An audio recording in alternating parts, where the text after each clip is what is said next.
ಬೆಂಗಳೂರಿನಾದ್ಯಂತ ವರುಣನ ಅಬ್ಬರ ಯಾವ ರೀತಿ ಇದೆ ಅನ್ನೋದನ್ನ ನೀವು ನೋಡ್ತಾ ಇದ್ದೀರಾ. ಬಿರುಗಾಳಿ ಸಹಿತ ಮಳೆ ಬೀಸಿರೋದ್ರಿಂದ ಅಲ್ಲಲ್ಲಿ ಮರಗಳು ಧರೆಗೆ ಉರುಳಿವೆ. ಬೆಂಗಳೂರಿನ ರಾಜ್ಕುಮಾರ್ ರಸ್ತೆ, ಶಿವಾನಂದ ಸರ್ಕಲ್, ಮೆಜೆಸ್ಟಿಕ್ ಸೇರಿದಂತೆ ರಾಜಾಜಿನಗರ ಹೀಗೆ ಎಲ್ಲ ಏರಿಯಾಗಳಲ್ಲೂ ಕೂಡ ವರುಣ ಅಬ್ಬರಿಸಿದ್ದಾನೆ. ಹಾಗೆ ಮರಗಳು ಧರೆಗೆ ಉರುಳಿವೆ.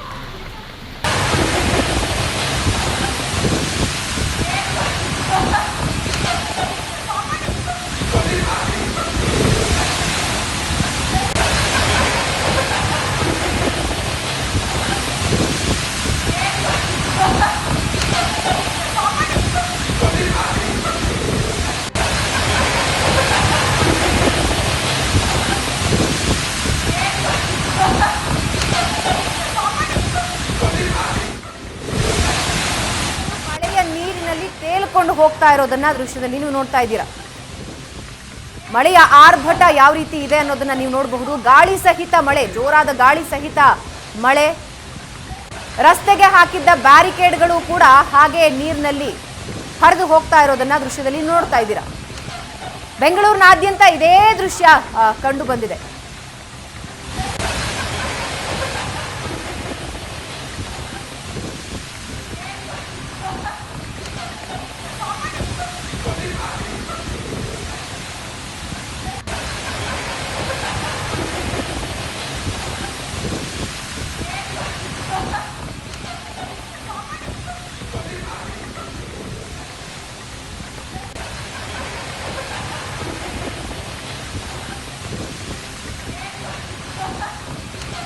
ಬಿಬಿಎಂಪಿ ಕಮಿಷನರ್ ಆದಂತಹ ಅನಿಲ್ ಕುಮಾರ್ ಅವರು ನಮ್ಮ ಜೊತೆ ದೂರವಾಣಿ ಸಂಪರ್ಕದಲ್ಲಿದ್ದಾರೆ. ಅನಿಲ್ ಕುಮಾರ್ ಅವರೇ, ಒಂದು ಕಡೆ ಸಂಡೇ ಲಾಕ್ಡೌನ್, ಇನ್ನೊಂದು ಕಡೆ ಜೋರಾದ ಮಳೆಯ ಆರ್ಭಟ. ಸೊ ಈ ಸನ್ನಿವೇಶದಲ್ಲಿ ಯಾವ ರೀತಿ ಮರಗಳು ಕೂಡ ಧರೆಗುರುಳಿವೆ, ಯಾವ ರೀತಿ ಈಗ ಕಾರ್ಯಾಚರಣೆಗೆ ಇಳಿದಿದೆ ಬಿಬಿಎಂಪಿ? ಸುಮಾರು ಈ ಭಾರಿ ಮಳೆ ಮತ್ತು ಗಾಳಿಯಿಂದಾಗಿ ಸುಮಾರು 60 ಮರಗಳಷ್ಟು ಕೆಳಕ್ಕೆ ಬಿದ್ದಿರತಕ್ಕಂಥದ್ದು ವರದಿಯಾಗಿದೆ. ಅದಕ್ಕೆ ಈಗ ನಾವು ಮಳೆ ಪ್ರಾರಂಭ ಆದ ಮುಂಚೆನೆ ನಾನು ನಮ್ಮ ಎಲ್ಲ ತಂಡಗಳಿಗೆ ಸೂಚನೆಯನ್ನು ಕೊಟ್ಟಿದ್ದೆ. ಇಮಿಡಿಯೇಟ್ ಆಗಿ ಎಲ್ಲ ಅಲರ್ಟ್ ಆಗಿರಿ ಅಂತಕ್ಕಂಥದ್ದು. ಈಗಾಗಲೇ ಅವರೆಲ್ಲ ಕಾರ್ಯಪ್ರವೃತ್ತರಾಗಿದ್ದಾರೆ. ಆದ್ರೆ 60 ಮರಗಳು ಬಿದ್ದಿರೋದ್ರಿಂದ ಸ್ವಲ್ಪ ಅದನ್ನ ತೆಗೆದುಕೊಳ್ಳಿಕ್ಕೆ, ಅದನ್ನ ತೆಗೆದು ಬೇರೆ ಕಡೆಗೆ ವರ್ಗಾಯಿಸಲಿಕ್ಕೆ ಅಥವಾ ಶಿಫ್ಟ್ ಮಾಡ್ಲಿಕ್ಕೆ ಸ್ವಲ್ಪ ಸಮಯ ಆಗ್ತದೆ. ಅದನ್ನ ಮಾಡ್ತೀವಿ. ನಮ್ಮ ತಂಡಗಳಿಗಾಗಲೇ ಕಾರ್ಯಪ್ರವೃತ್ತರಾಗಿದ್ದಾರೆ. ನಾವು ಇವರನ್ನು ಕೂಡ ಅಗ್ನಿಶಾಮಕ ಇಲಾಖೆಯವರನ್ನು ಕೂಡ ಸಂಪರ್ಕಿಸಿ ಅವರ ಹತ್ರ ಕೂಡ ಈ ಒಂದು ಸಲಕರಣೆಗಳು ಇದ್ದಾವೆ, ಅವುಗಳನ್ನು ಕೂಡ ನಾವು ಬಳಸ್ಕೊಳ್ತೀವಿ. ಆದಷ್ಟು ಶೀಘ್ರದಲ್ಲೇ ನಾವು ಅದನ್ನು ತೆರವುಗೊಳಿಸ್ತೀವಿ. ಸರ್, ಒಂದು ಲಾಭ ಏನಂದ್ರೆ ವಾಹನಗಳು ರೋಡಲ್ಲಿ ಇಲ್ಲ ಅನ್ನುವಂಥದ್ದು. ಇವತ್ತು ಲಾಕ್ಡೌನ್ ಆಗಿರೋದ್ರಿಂದ ಎಲ್ಲ ವಾಹನಗಳು ಬೀದಿಗೆ ಇಳಿದಿಲ್ಲ, ಆರಾಮಾಗಿವೆ. ಹಾಗಾಗಿ ಕಾರ್ಯಾಚರಣೆ ಹೆಚ್ಚಿನ ವೇಗ ಪಡ್ಕೋಬಹುದಾ? ಸುಮಾರು ಎಷ್ಟು ಏರಿಯಾಗಳಲ್ಲಿ ಮರಗಳು ನೆಲಕ್ಕುರುಳಿವೆ ಸರ್?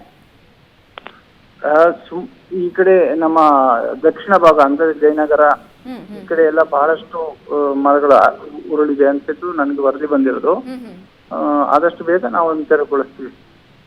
ಎಸ್, ಧನ್ಯವಾದ ಅನಿಲ್ ಕುಮಾರ್ ಅವರು ಸುವರ್ಣ ನ್ಯೂಸ್ನೊಂದಿಗೆ ಮಾತನಾಡೋದಕ್ಕೆ. ಬಿಬಿಎಂಪಿ ಕಮಿಷನರ್ ಅನಿಲ್ ಕುಮಾರ್ ಅವರು ಸುವರ್ಣ ನ್ಯೂಸ್ನೊಂದಿಗೆ ಮಾತನಾಡ್ತಾ, ಇಲ್ಲಿವರೆಗೆ ವರದಿ ಬಂದಿರೋ ಪ್ರಕಾರ 60 ಮರಗಳು ನೆಲಕ್ಕೆ ಉರುಳಿವೆ ಬೆಂಗಳೂರಿನಾದ್ಯಂತ ಅನ್ನೋ ಮಾಹಿತಿನ ನೀಡಿದ್ದಾರೆ. ಹಾಗೆ ಈಗಾಗಲೇ ಕಾರ್ಯಪ್ರವೃತ್ತರಾಗಿದ್ದೀವಿ, ಮರಗಳನ್ನ ತೆರವುಗೊಳಿಸೋದಕ್ಕೆ ಈಗಾಗಲೇ ಸಿದ್ಧತೆ ನಡೆಸಿದ್ದೀವಿ. ಹಾಗೆ ಅಗ್ನಿಶಾಮಕ ದಳದ ಹೆಲ್ಪ್ ಅನ್ನ ಕೂಡ ನಾವು ಪಡೆದುಕೊಂಡು ಆದಷ್ಟು ಬೇಗ ಮರಗಳನ್ನ ತೆರವು ಮಾಡ್ತೀವಿ ಅನ್ನೋ ಮಾಹಿತಿಯನ್ನ ಬಿಬಿಎಂಪಿ ಆಯುಕ್ತರು ಸುವರ್ಣ ನ್ಯೂಸ್ಗೆ ಮಾಹಿತಿ ನೀಡಿದ್ದಾರೆ. ಸಿಲಿಕಾನ್ ಸಿಟಿಯಾದ್ಯಂತ, ಬೆಂಗಳೂರಿನಾದ್ಯಂತ ಯಾವ ರೀತಿ ಮಳೆ ಅಬ್ಬರಿಸ್ತಾ ಇತ್ತು ಅನ್ನೋದನ್ನ ನೀವು ನೋಡಿದ್ರಿ. ಸುಮಾರು 45 ನಿಮಿಷಗಳ ಕಾಲ ಮಳೆ ಅಬ್ಬರಿಸಿದೆ.